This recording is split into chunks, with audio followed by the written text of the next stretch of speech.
2022 যেতিয়া আপৰ চৰকাৰ আহিব তেতিয়া তেওঁ এইবিলাক কথা পাতিব কিন্তু আমাৰ ইয়াত দুৰ্নীতি নিৰ্মূল কৰিবলগীয়া সমস্যাটো নাই ডেইলিটো আমাৰ দুৰ্নীতি নিৰ্মূল অভিযান চলি আছে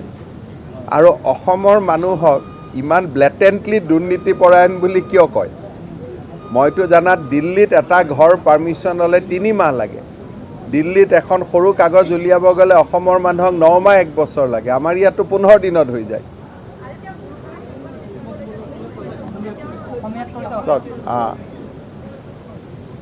আজি যোৱা এবছৰৰ পৰা বহুত ৰাজনৈতিক নেতাৰ অসমৰ প্ৰতি দৃষ্টিভংগী সলনি হৈছে আৰু তাৰ কাৰণে আমিও কৰবাত গৌৰৱ অনুভৱ কৰিব পাৰোঁ যে ঠিক আছে আজি দিল্লীৰ বিধানসভাটো অসমৰ মুখ্যমন্ত্ৰীৰ কথা আলোচনা হয় আগতেতো গাঁও পঞ্চায়ততো আমাৰ কথা আলোচনা নহৈছিল গতিকে মই ভাবোঁ যে এইবিলাক হৈছে ৰিচাৰ্জেণ্ট আছামৰ একোটা চিম্বল আচলতে মোগলৰ দিনত নহয় পাণ্ডৱৰ দিনৰ পৰাই দিল্লী কেপিটেল হৈ আছে মই আজি এটা টুইট কৰিছোঁ যে ভাৰতৰ ৰাজধানী 5খন হ'ব লাগে কাৰণ দিল্লীৰ যি বৈভৱ সেই বৈভৱতো অসমীয়া মানুহৰো বৰঙণি আছে আজি দিল্লীৰ বছৰি GDP হ'ল 15 লাখ কোটি টকা আৰু আমাৰ হ'ল 5 লাখ কোটি টকা কিন্তু হাজাৰজন অসমীয়া মানুহেওতো তাতে গৈ পেলাই দিল্লীৰ বৈভৱত বৰঙণি যোগাইছে কাৰণ দিল্লী হ'ল নেশ্যনেল কেপিটেল সেইকাৰণে মই আজি ৰাতিপুৱা টুইট কৰিছোঁ যে ভাৰতৰ প্ৰতিখন জোনত ইষ্ট জোনত এখন ভাৰতৰ ৰাজধানী হ'ব লাগে উত্তৰ পূৰ্বত ৰাজধানী হ'ব লাগে কোনোবাই ৰাজধানীক লৈ ৰাজ্যৰ ৰাজধানীৰ লগত ৰাষ্ট্ৰৰ ৰাজধানীৰ তুলনা হয় নেকি সেইকাৰণে আমাকো গুৱাহাটীখন ভাৰতৰ 5খন ৰাজধানীৰ এখন কৰি দিয়ক তেতিয়া আমিও দিল্লীৰ দৰে বৈভৱশালী হৈ যাম কাৰণ দিল্লীৰ বৈভৱ অকল দিল্লীৰ মানুহে সৃষ্টি কৰা নাইতো ভাৰতৰ সকলো মানুহে গৈ দিল্লীৰ বৈভৱ সৃষ্টি কৰিছে এতিয়া দিল্লীৰ পাৰ্লিয়ামেণ্টাৰী হাউচৰ দৰে কালি যদি নৰেন্দ্ৰ মোদী ডাঙৰীয়াই মোক কয় যে মোৰ সংসদ ভৱন এইটো অসম বিধানসভাখন তই এনেকৈ বনাব পাৰিবি নেকি তো মই পাৰিম নেকি গতিকে এটা অবাস্তৱ কথা এটা লৈ পেলাই দিল্লীৰ মুখ্যমন্ত্ৰী ডাঙৰীয়া ব্যস্ত হৈ আছে তেওঁ 1200খন স্কুল চলায় মই 40,000 স্কুল চলাম গতিকে যি বস্তু বুজি নাপায় তেওঁলোক হৈছে আমাৰ ইয়াত থকাজনৰ দৰে কথাবিলাক বুজি নাপায় অলাগতিয়াল হুলস্থুল কৰি থাকে এটা কথা হ'ল যে যিমানে ইলেকশ্যন আহিব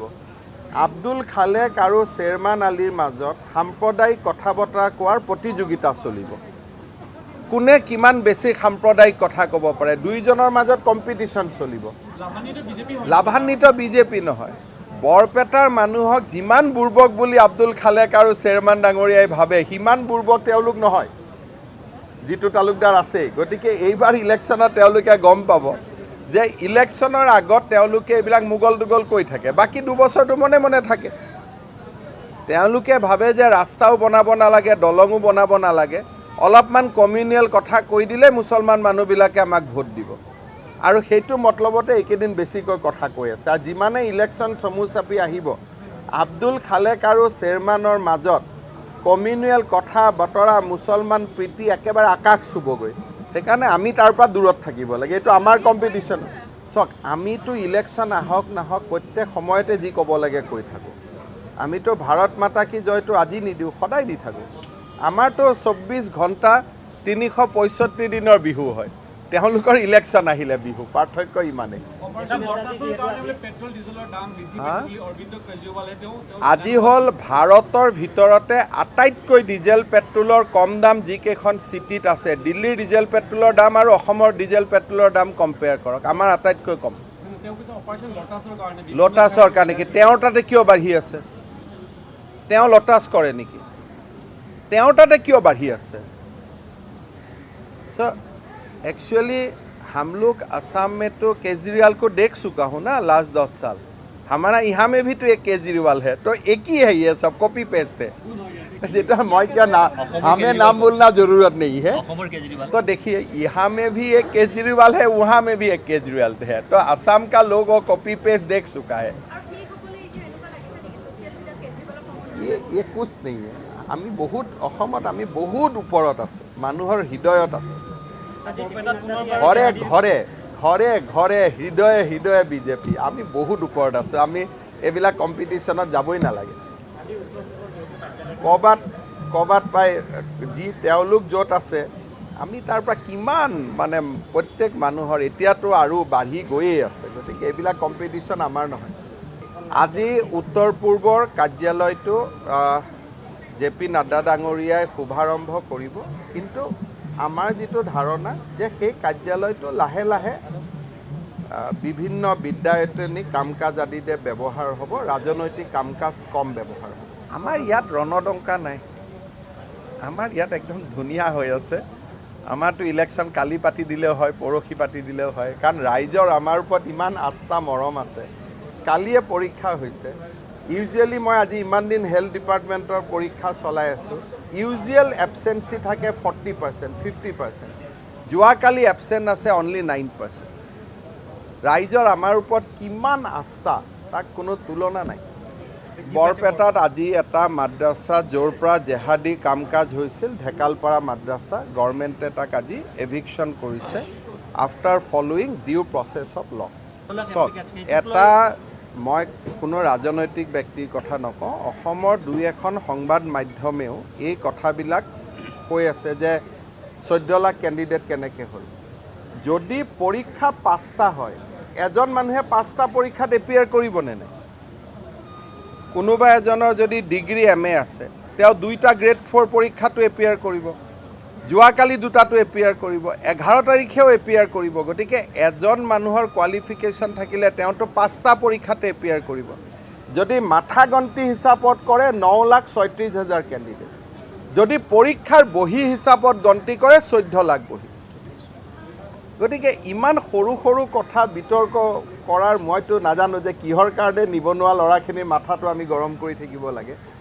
এজন নিবনুৱা ল'ৰাই আগবেলাও পৰীক্ষা দিছে পিছবেলাও পৰীক্ষা দিছে একেজন নিবনুৱা ল'ৰাই 21 তাৰিখেও পৰীক্ষা দিছে একেজন নিবনুৱা ল'ৰাই 11 তাৰিখেও পৰীক্ষা দিছে বহিটো বাঢ়ি বাঢ়ি গৈ থাকিব নাই গতিকে বহি হ'ল 14 লাখ কিন্তু যদি কয় যে নাম কিমান মাথা কিমান হেড কাউণ্ট কিমান 9,36,000 গতিকে 10 লাখ যেহেতু অৱতীৰ্ণ হৈছে পৰীক্ষাত 9,36,000 আৰু প্ৰায় 30,000 মান চাকৰি হ'ব বাকি হলক লৈ কিবা পৰিকল্পনা আছে পৰিকল্পনা চলি থাকিব আকৌ পোষ্ট ওলাব অসমত ইণ্ডাষ্ট্ৰিয়েলাইজেশ্যন হৈ আছে আৰু এই ল'ৰা গোটেই বুলি নিবনুৱা নহয়তো ক'ৰবাত তেওঁলোকে কোম্পানী আদিত কাম কৰিও আছে বহুত ল'ৰাইতো যোৱাকালি দিল্লী কলিকতাৰ পৰাও পৰীক্ষা দিব আহিছে আৰু অসমত যিটো 26 লাখ নিবনুৱা আছিল বুলি এটা ধাৰণা কৰা হৈছিল এতিয়াতো কম্পিউটাৰাইজ কৰাৰ পিছত এইটো 12.5 লাখলৈকে নামি আহিলে এতিয়া চাওক যদি অসমৰ দৰে এখন ৰাজ্যত আজি আমি 1 লাখ 1 বছৰত চাকৰি দিব পাৰোঁ অৰুণোদয় কৰিব পাৰোঁ ৰাস্তা ঘাট মেডিকেল কলেজ গতিকে ইয়াতকৈ আৰু সুস্থিৰ কি লাগেতো মই নাজানো আমাৰ মতেতো সুস্থিৰ নহয় আমাৰ মতেতো প্ৰগতিৰ পথত গৈ আছে এটা টাৱাঙলৈকে ৰেলগাড়ী চলিব এটা মিছাৰ পৰা নগাঁৱলৈকে তেজপুৰলৈকে সুৰংগৰ কাম দ্ৰুত গতিত চেংচনৰ কাম আগবাঢ়ি আছে কাজিৰঙাৰ ওপৰত এলিভেটেড কৰিডৰৰ কাম চলি আছে সব প্ৰজেক্টবিলাক একদম লাইনত চলি আছে মাইক্ৰ' ফাইনেন্সৰ লোন ৰেহাই অৰুণোদয় চাকৰি আমিতো তেনেকুৱা বৈভৱ নাই কিন্তু অভাৱোতো মই শুনা নাই কিয়াতো একো নাই তেখেতসকলে আমাৰ মধ্যাহ্ন ভোজনত খৰচ হয় 7 টকা তেওঁলোকে নিজৰ পৰা আৰু 4-5 টকা দি তেওঁলোকে মধ্যাহ্ন ভোজনটো ধুনীয়াকৈ ল'ৰা ছোৱালীক খুৱায় তেওঁলোকে নিজৰ টকা ইয়াত দিয়ে তেওঁলোকে চৰকাৰৰ পৰা টকা নলয় খালি কিটচেনটো আমি বনাই দিব লাগে অসমৰ সকলো বিদ্যালয় যদি ব্যৱস্থা সকলো সম্ভৱ নহয় কাৰণ ইমান গাড়ী মটৰ এক জেগাৰ পৰা সম্ভৱ নহয় কিন্তু ডিষ্ট্ৰিক্ট কেপিটেলখিনিত সম্ভৱ হ'ব মই ইমান ডলাৰ তলাৰত নাযাওঁ আমাৰতো টকাই যথেষ্ট আমি ডলাৰত গৈ কি কৰিম আৰু আদাৰ বেপাৰীক জাহাজৰ খবৰ কিয় লাগে হয় না আমিতো সৰু সুৰা আদাৰ বেপাৰী আমাৰ ইয়াত অৰুণোদয় আদি হৈ থাকিলেই হ'ল আৰু চাকৰি বাকৰি হৈ থাকিলে হ'ল মানুহৰ ইমান ডলাৰ টকাত গৈ কোনে সোমাব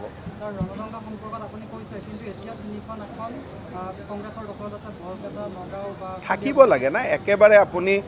য'ত যেনেকুৱা পপুলেশ্যন পেটাৰ্ণ আছে তেনেকুৱাইতো চিট হ'ব নহয় ভোট বাঢ়িব ক'ৰবাত চিটো পাম কিন্তু যোৱাবাৰ লোকসভাতকৈ এইবাৰ আমি বেছি চিট পাম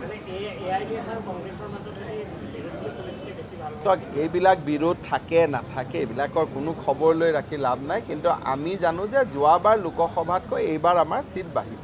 স্যাৰ অসমৰ কেজৰিৱাল কোনপথ কৈছে আপুনি অসমৰ কেজৰিৱাল কোন এতিয়া আপোনালোকে আৰু মোক কিয় সৰু ল'ৰা দৰে প্ৰশ্ন সুধি থাকে এইবিলাকতো আমি দেখিয়ে আছোঁ দেখোন এইবিলাক আৰু আপোনালোকে মোক ইমান সৰু ল'ৰা দৰে কিয় প্ৰশ্ন আপোনাৰ দৃষ্টিত কোন নামটো কৈ দিলে আমাৰ সুবিধা মইতো ইমান আপোনালোকক তেতিয়ালৈ